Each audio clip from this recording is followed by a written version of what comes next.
This week, a Boston couple vacationing miles from home happen upon a very special stray dog and offer her sanctuary and love.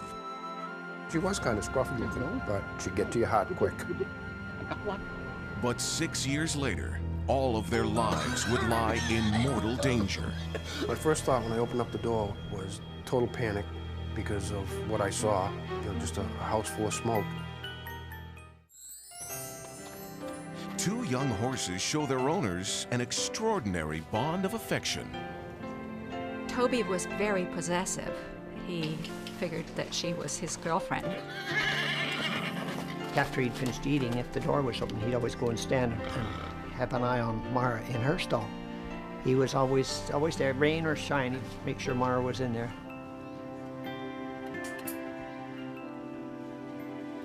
But tragedy would reveal a remarkable story of intelligence and spirit.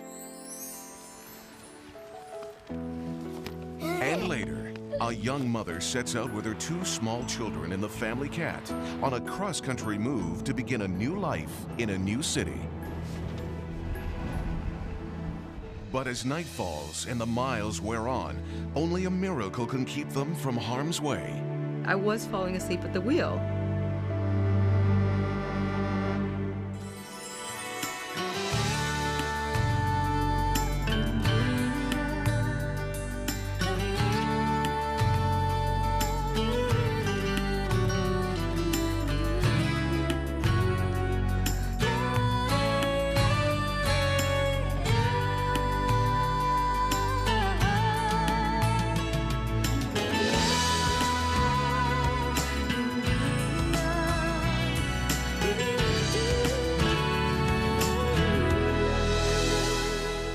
Have you ever had a stray dog follow you home and you wondered if you should keep it?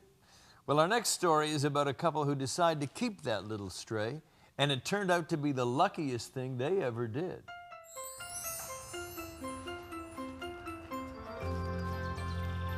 Larry Curran doesn't use his motorhome as much as he would like to anymore, not since his wife developed Alzheimer's. But this holiday getaway holds the memories of a lifetime for Larry and his dog, Jonathan.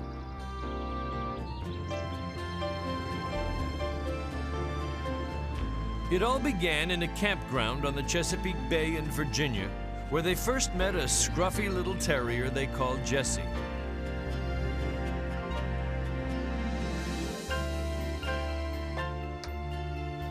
I was having a cup of coffee with my wife one day, and I said, "You got to look out the window." Jonathan was running across the field, and Jessie had him by the tail, and Jonathan was dragging her. From that time on, I think John really adopted her. The two dogs were inseparable, except when Jessie was out scrounging for food, wherever she could find it. Everybody was trying to get everybody else to take her home. At night, she would come over and she'd sleep underneath the back of my motorhome, up against the back tires. I'd go out and all I could see was two big white circles in her eyes. And she was a sweetheart. As the summer days grew shorter, Larry grew concerned. It was like after Labor Day, and pretty much everybody was going back home, that if she was going to wind up being left by herself. And I know I kept telling people, "You ought to take her home, she's a beautiful dog." And they said, "Why don't you take her home?" I said, "I already have a dog." The time came for the Currans to head home, leaving Jessie behind to fend for herself. You could tell Jonathan wasn't happy, my wife wasn't happy, and I wasn't happy. With everyone so miserable, there was only one thing to do: return to the campground and find Jessie.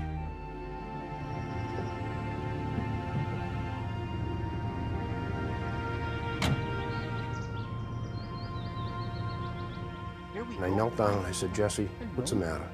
She put her head down. I handed it to Irene, this friend that we had met. I said, "Give her a kiss, because she's going to Boston."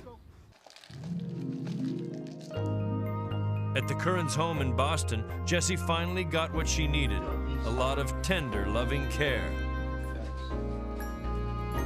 When my wife took her to the vets, when we first got home, she was loaded with infection. And the vet said if we hadn't brought her home, she'd have been dead in about a week.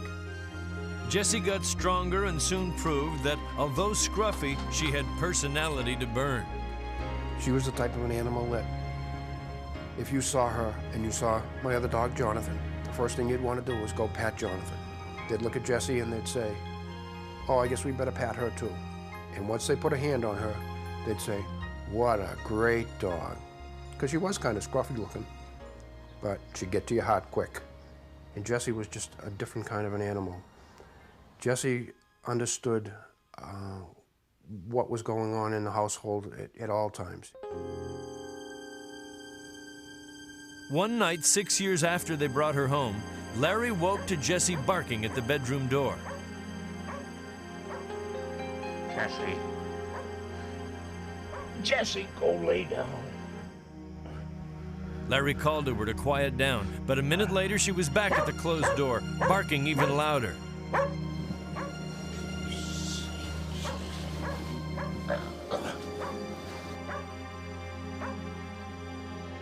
My first thought when I opened up the door was total panic because of what I saw. You know, just a house full of smoke. It's scary. I don't know whether you got a fire or what. The three smoke detectors were blaring, but none of us heard it. Jonathan was laying out in the back hall underneath the layer of smoke, and he was letting her take care of things. Larry immediately called the fire department before investigating further. Fire. Yes, fire department, please. I could tell it was coming from the cellar because I could see the smoke coming out from under the door, and I didn't open the door. I just figured I better get out of here. By the time the fire department arrived, only 5 minutes later, the entire house was consumed in thick, oily smoke. I think if Jessie hadn't barked, I think we would have been some sick people. You know, carbon monoxide poisoning, I think we'd all been in trouble. For her role in saving the family, the Boston SPCA awarded Jessie the Animal Hero Award for 1998. The way I felt about it was that I just felt that we had a very special animal. We helped her in a time of her life when she was in trouble, and she helped us in a time of her life when we were in trouble. For the next 3 years, Jessie continued her vigilant watch over her family. When Larry's wife Ginger returned home after surgery for a broken hip, Jessie was especially attentive. And when she came home, there was things that she couldn't do. She basically, you know, really needed somebody by her side.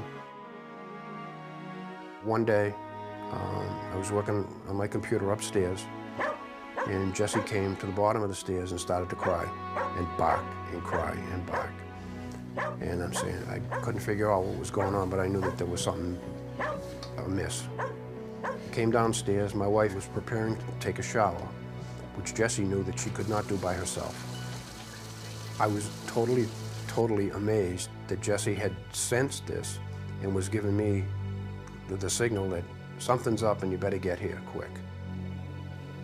Sadly, while Ginger was still recovering from her broken hip, she was diagnosed with the early stages of Alzheimer's. Jessie was very in tune with the fact that my wife was having a problem with comprehension, and any time that Jessie sensed any kind of danger, she'd come to me and let me know that something was going on that I should again be aware of. And she just had an amazing feeling for what my wife was going through. And she followed her around, and she was her guardian angel. When Ginger went to live in a special facility for people with Alzheimer's, she left an immense hole in the lives of Larry and their dogs. When Larry went out of town, the dogs were boarded at a kennel. The night that I came home, I found out that Jessie passed away then early in the morning, and I was destroyed. Bad. It's like I lost my best friend. And I saw Jessie, gave her a hug, told her to save a place in heaven for us. Jonathan didn't want to leave. And I looked at him and I said, it's just you and me, buddy. God sent Jessie here to help us. And I believe that. And she did. I think she just got to the point where she thought her job was done. But we'll see her again. You take a lot of things for granted in life, but there's some special things in your life, and we were blessed.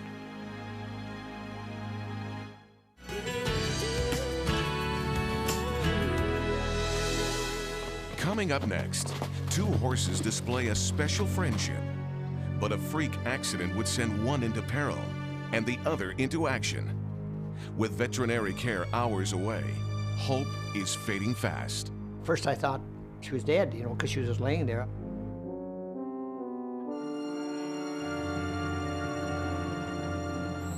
And later, a lifelong dog lover is moved to adopt a tiny kitten in need of love and affection. But when tragedy strikes a few years later, the favor would be returned in this incredible story of two perfect companions. Stay tuned for more miraculous stories. Friendship between animals is a wondrous thing. We don't know what language they speak to express compassion, but we have seen through their behavior time and time again that their feelings for one another are lasting and profound. Life's a little lonelier for Tim and Penny Hives these days. It seems empty in their little corner of heaven in North Saanich on Vancouver Island in British Columbia. Penny remembers back to over 25 years ago when Toby and Mara first trotted together across the fields. Toby was a thoroughbred we bought from the racetrack, and he was quite flighty and highly strung, I would say. Mara was, as a young horse, was very curious. She would follow us around the field, and if Tim was digging post holes, she'd look over his shoulder or put her head in the hole to see what was going on. She was a very affectionate horse. Mara was 8 when 3-year-old Toby joined the family. Right away, they stood out from the rest of their herd. But what really set them apart was the special connection that they seemed to share with each other. Well, they had a little bit more character than some of the other horses we had. Toby would always call to me in the morning. I'd go to feed him, and he would always call. And Mara would call too. They're quite social animals, and they need a buddy. And this is what they were. They were really pals and buddies together. I've always loved horses. I had a pony when I was 11, and Tim had a horse when he was young. They're like part of our family. I mean, you're responsible for your animals, and we loved them. And I like to think that they loved us. Toby was very possessive. He figured that she was his girlfriend, and she didn't seem to be bothered too much by it.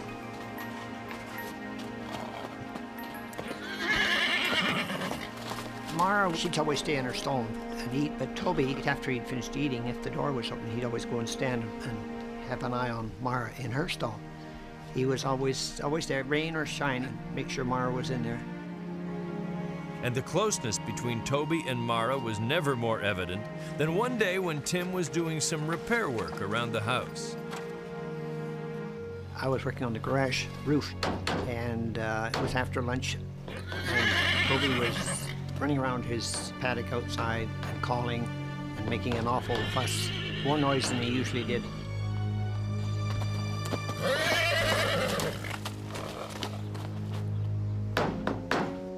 Toby often called for Mara, hoping she would come, but this sound was definitely different. It was a very frantic sound, a scream.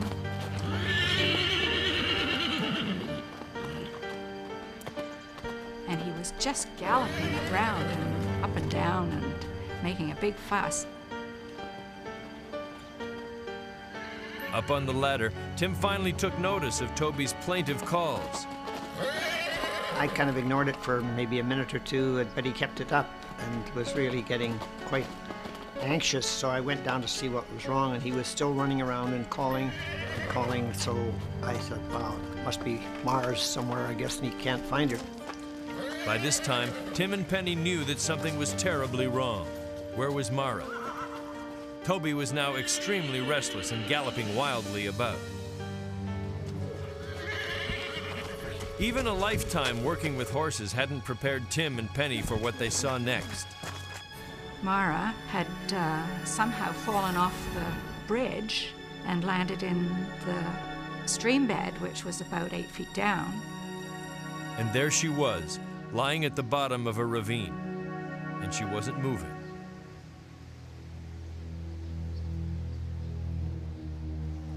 First I thought she was dead, you know, because she was just laying there.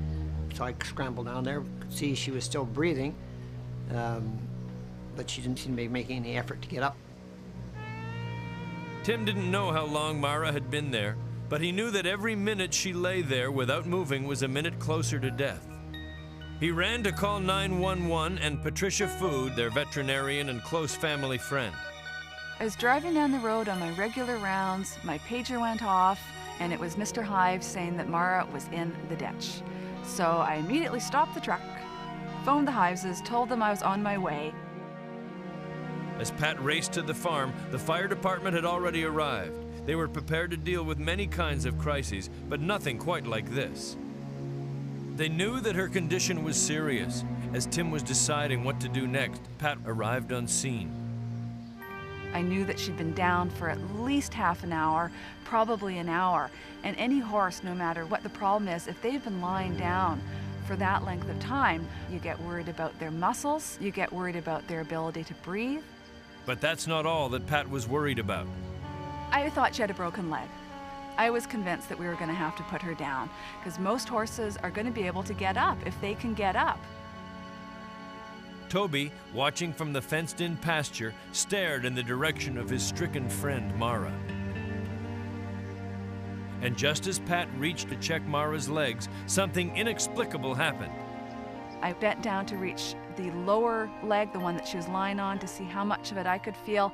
And as I bent over, her head came up, she looked at me, her body moved back and forth, back and forth. She scrambled up and ran up that pathway. Everyone watched in astonishment as Mara galloped away towards her savior and best friend, Toby. It was just amazing. And she wasn't seriously injured. I just cleaned up the few little scratches she had on her and put her back in her paddock, and she and Toby immediately ran to the back of the paddock and just stood and talked to each other, as if to say, what the heck just happened? They're just amazing. I think Toby knew what had happened, and he was just making sure that she was okay in his own way. And she was telling him that she was okay. It was a miracle that this horse, at her age, given where she fell and how long she'd been down, that she survived, and survived to have a good year.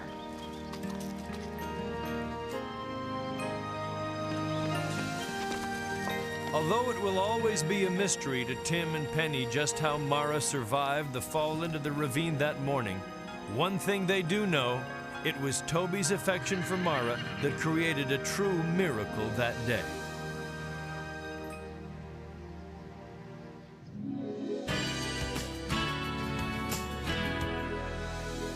After the break, canine companions Shiloh and Stakaya are the picture of lighthearted playfulness and mischievous to a fault. Stakaya has always been a bit of a problem. She's an escape artist.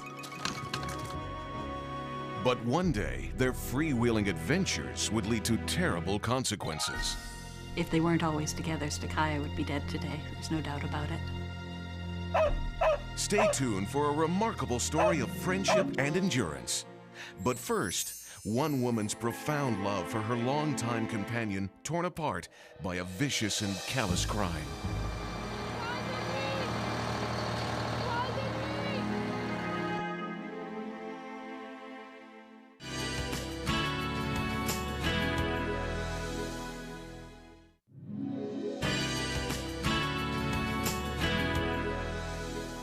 Stars come in all shapes and sizes. There are falling stars, movie stars, and our next star, a little cat. A cat named Night Star, who is smart enough to know that where there's smoke, There's fire. Guylaine Labonte always loved dogs. But her new apartment was too small for a dog, so she decided a cat would have to do. She finally found a pretty male kitten that she liked, but a little female, the runt of the litter, seemed to beg to be taken home. But the little rascal. She looked at me and she came over. She seemed to like me best, so I took her home. I had to teach her how to eat. She just left her mother, so I made a puree to wean her. So I became her mommy for a while. The kitten had a small white starburst on her neck, and after her plaintive cries kept Guylaine awake the first night, she found the perfect name for her, Étoile de Nuit, night star in French. Étoile de Nuit was an independent, aloof cat. She spent most of her time outside, coming in only to eat and sleep. I usually go to bed around 10:30. Étoile was often still outside at that time. She'd come in through the bedroom window where the screen is a little torn away. That way, she could come and go as she pleased. But on June 14, 1998, Guylaine discovered that Étoile de Nuit cared for her a lot more than she ever knew. That evening, Guylaine decided to go to bed early. She had planned to go shopping with her mother the next day and wanted to be well rested. Étoile de Nuit curled up in her own special bed. Guylaine was extremely tired and before long was in a deep, deep sleep. At about 6:30 in the morning, Guylaine woke to the sounds of Étoile de Nuit's loud cries. My cat was on the bed and she was jumping around hysterically, meowing frantically. I was in such a deep sleep, probably because of the smoke. It was as if I was hearing her in a dream. I pushed her off the bed and I told her to be quiet. It was too early to get up. As thick smoke began to curl under the door and into her room, Étoile de Nuit became more and more agitated. Again, Guylaine pushed her off the bed, convinced the cat just wanted to sleep with her. Now surrounded by intense smoke and heat, Étoile de Nuit was becoming more and more desperate. Finally, to make me understand there was something urgent, she scratched me across the cheek, and that woke me up. Guylaine got up. Étoile de Nuit rubbed frantically against Guylaine's legs, but muscular dystrophy had robbed Guylaine of some feeling in her legs. I thought she wanted to go out. Étoile was meowing frantically, something I'd never seen her do before. Her window was open, but she was so insistent, I went to the door with her. As Guylaine turned around to return to bed, she suddenly saw the reason for her cat's strange behavior. Then I saw my bedroom. One wall and the ceiling were on fire, and I could see smoke rising. Guylaine ran across the street to a neighbor's, who quickly called the fire department.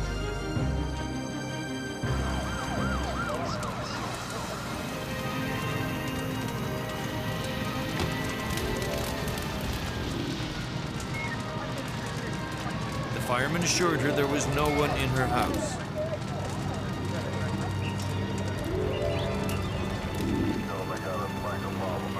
That's when I realized I could have died in the flames. It's almost impossible to describe an experience like that. Sometimes we think we're invincible, but you can never ever tell when something like this is going to happen to you. In less than 2 hours, there was nothing but ashes. Guylaine, her material possessions lost in the smoldering ruin, suddenly realized Étoile de Nuit was nowhere to be found. I was completely distraught.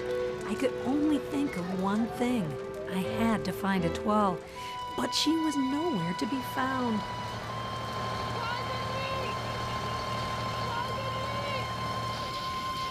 Then Guylaine received more disturbing news. The fire that could have cost her her life had been deliberately set.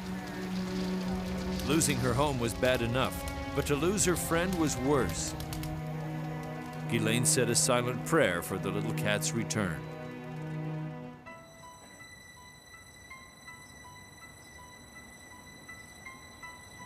And finally, 12 hours later, Ghislaine's prayers were answered.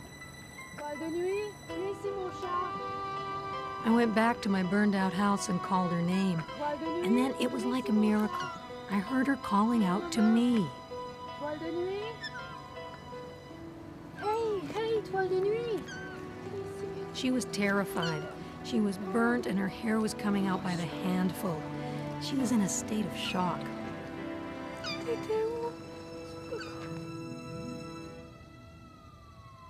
For the next 2 months, Ghislaine was plagued by nightmares.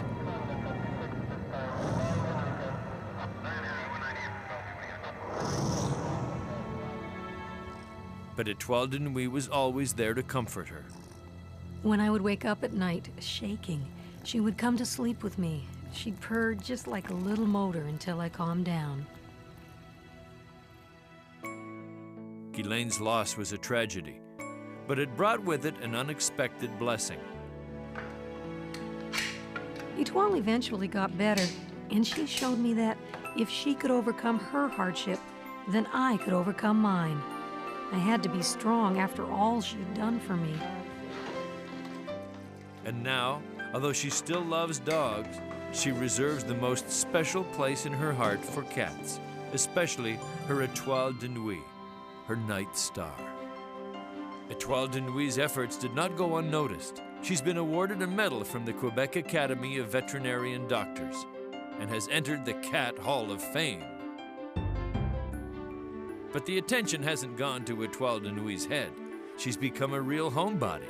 These days, she hardly ever leaves Ghislaine's side. Étoile is a courageous cat. She stayed in the smoke and the flames to save me. She could have left by the open window at any time, but she didn't. I didn't realize it at the time, but now I know I owe my life to Étoile de Nuit.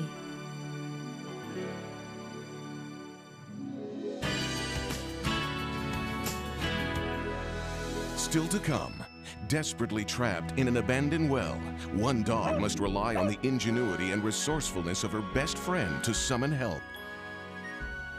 I saw a dog going back and forth, pacing around something. I always had dogs before, and the way that dog was doing things, you know, I knew there was something.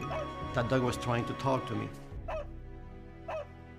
And in the chaos and stress of a cross-country road trip, for the Emery family, Patricia, the family cat, is a calm and stable influence. She takes care of the family and makes sure everybody's okay. She sort of knows exactly when the mood switches. And it's almost to remind you, like, everything's okay, or I'm here for you. But soon, their lives could rest in these tiny paws.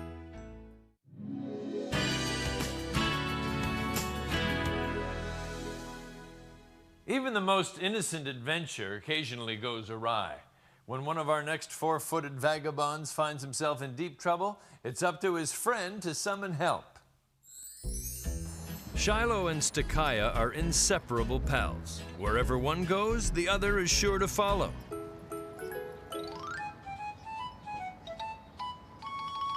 Shiloh is a 2-year-old Border Collie cross.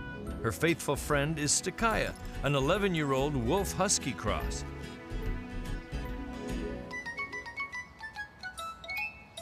Don't let the ages fool you. It's the 2-year-old Shiloh that's more sensible, content to play around the backyard of Lisa Riley's home on Vancouver Island in British Columbia. It's Stakaya who never rests. Half wolf, she's a victim of the wanderlust in her breeding. Stakaya's always been a bit of a problem. She's an escape artist. She's got that wolf instinct in her, and she wants to go, she goes. Lisa thought a double latch would be enough to finally keep Stakaya at home. But one Mother's Day, someone forgot to close both latches. Stakaya didn't take long to make a run for freedom. When the latch was off the bottom there, she just squeezed her way out, and off she goes. Shiloh, of course, has to go and keep her company.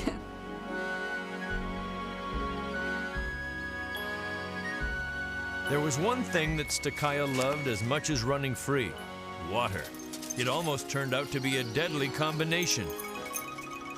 Approaching an abandoned sinkhole, half filled with water, she took one look and then jumped. Stakaya had leapt into an abandoned well.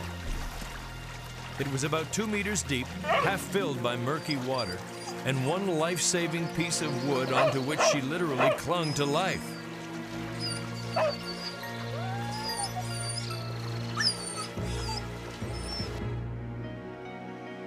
Back home, the Rileys were celebrating Mother's Day, unaware of the tragedy confronting the family pets. Usually, if we don't find them ourselves, they'll come back in about an hour or so. You're all wet and muddy and haven't had a lot of fun. Every minute was critical for Stakaya. She was starting to weaken in the cold water. Sensing Stakaya was in trouble, Shiloh ran for help.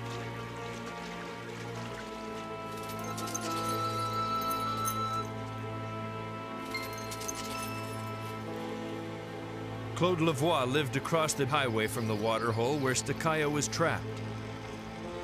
I saw a dog going back and forth, pacing around something. So I just called up the dog and I said, "Go home." So instead of going home, that dog turned around and kind of looked at me, wiggling the tail. And I repeated the same thing twice or 3 times. I said, "Go home, go home." But no way.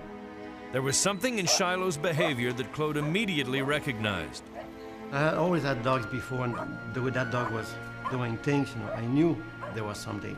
That dog was trying to talk to me, So that's why, I realized, that hole. Claude followed Shiloh through the thick brush to the abandoned well.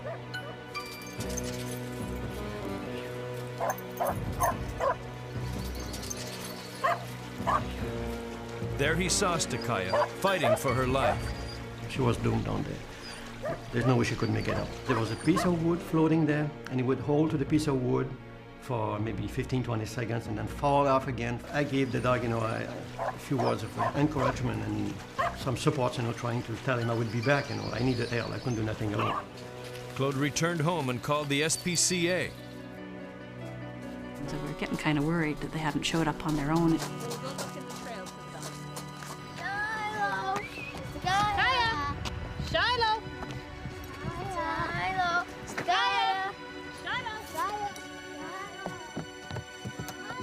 We checked all through over and over again for a couple hours, and there still was no sign of them. Natalie Prevot, the local SPCA officer, was enjoying a Sunday at home when an emergency call came in from the answering service. I told her to put the filler through when she said it was an emergency about a dog. Sometimes the dogs are vicious. When they're scared, they'll bite anybody that comes near them. I said, don't go near the dog, leave the situation, and I will be right there to assist you.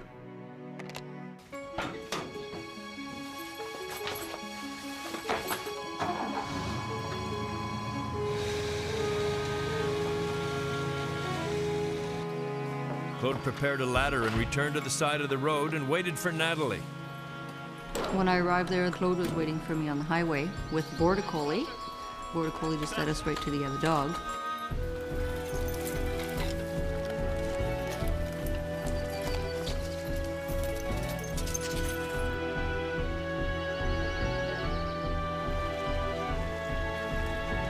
Natalie prepared to climb down into the hole as Stakaya desperately tried to keep her head above water.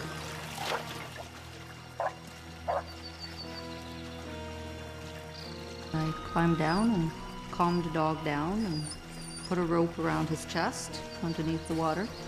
After more than an hour in the cold, dirty water, Stakaya was pulled out to safety. He would have died for sure. I mean, he wouldn't have lived in there, there's no way, and there's no way he would have got out himself.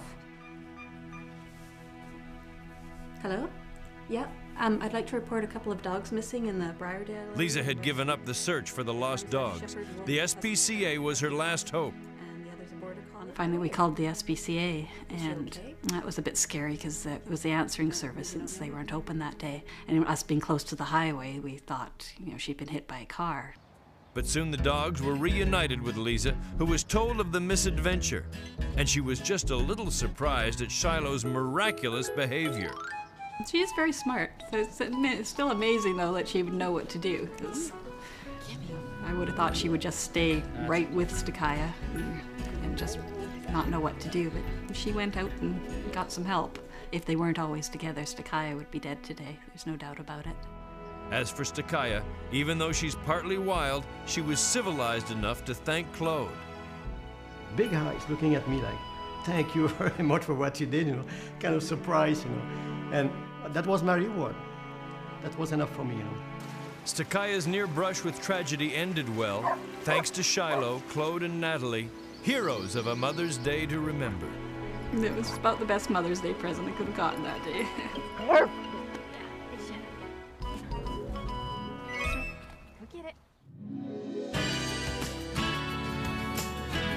With her 2 small children and the family cat sleeping peacefully, a young mother struggles to stay awake at the wheel.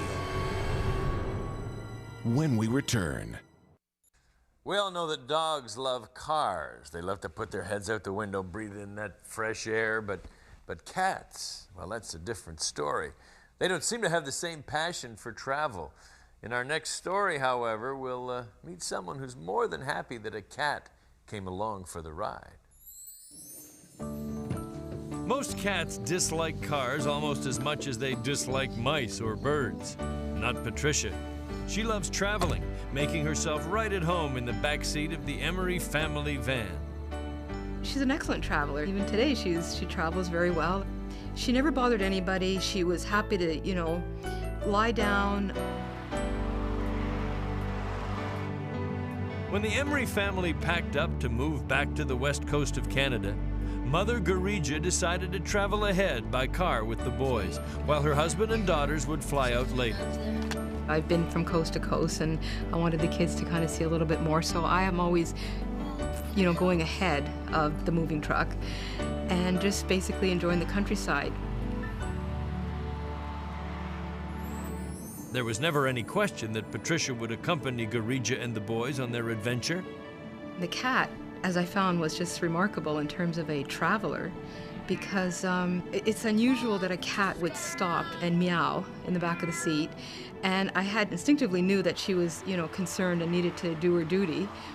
And I would stop the car, and the first time it was actually quite miraculous. And she just jumped out. She kind of just dug a little hole and did her duty, and then sort of jumped back in the car. And I was thinking, this is perfect. I mean, I don't have to worry or get, you know, all the necessary pans and kitty litter and what have you. And so she was very cooperative, which was quite nice. Taking a cat on a long drive with a carload of energetic kids could spell extra stress. But if anything, Patricia always lent an air of calm to things. She always seemed to know if someone needed a little special attention.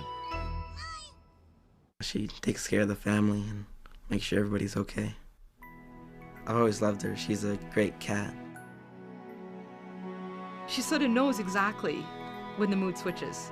And it's almost to remind you, like, everything's okay, or I'm here for you. So she's, you know, she's got some intuition happening there, for sure.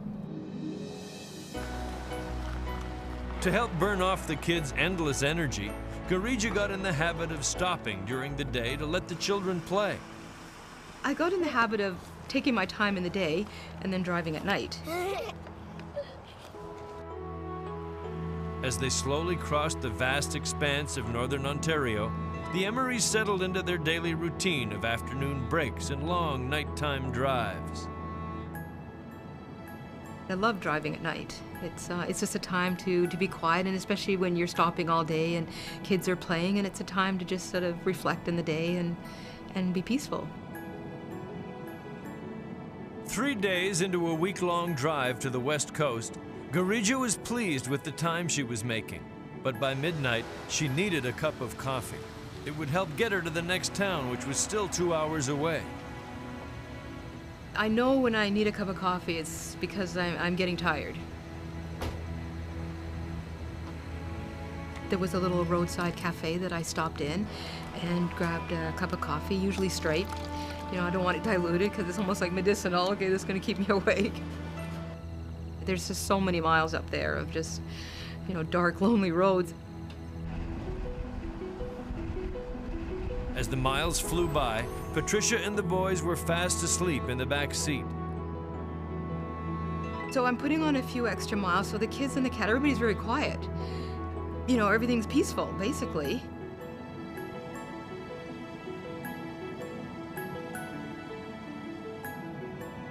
I was feeling tired, I knew that.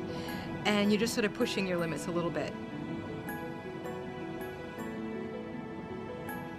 And I knew that I would be pulling over soon enough, just for the night and get a hotel. And then